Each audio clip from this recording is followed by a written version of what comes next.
যেন আমিও গিয়ে তাকে প্রণাম করে আসতে পারি। আমি থাকতে আরেক রাজা? কখনোই হতে পারে না।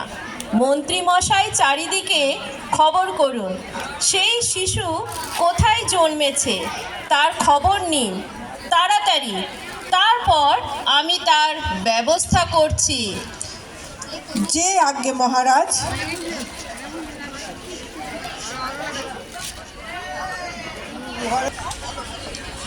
মহান রাজা অথচ রাজপ্রাসাদে জন্মায়নি, এ কেমন ব্যাপার? আমরা পথ হারিয়ে ফেলিনি তো? দেখো দেখো, সেই তারাটা আবার দেখা যাচ্ছে।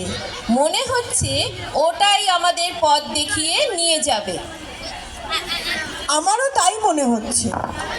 চলো চলো, আমরা তারাটাকে অনুসরণ করি এবং এগিয়ে যাই। তারাটা এক জায়গায় স্থির হয়ে গেল মনে হচ্ছে। চলো তো দেখি জায়গাটা কি। মনে হচ্ছে ওটা একটা পান্থশালা, তাই না? চলো চলো ভিতরে প্রবেশ করে দেখি।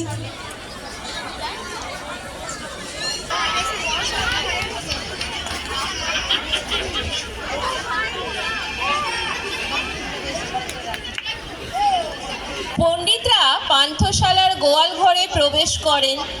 তাকে প্রণাম করে তাদের নিয়ে আসা স্বর্ণ, কুন্দরু ও গন্ধরস তার চরণে উপহার দিলেন। তারপর রাখালরাও এলো। তারা তাদের উপহার প্রভুর চরণে অর্পণ করে তাকে প্রণাম করল।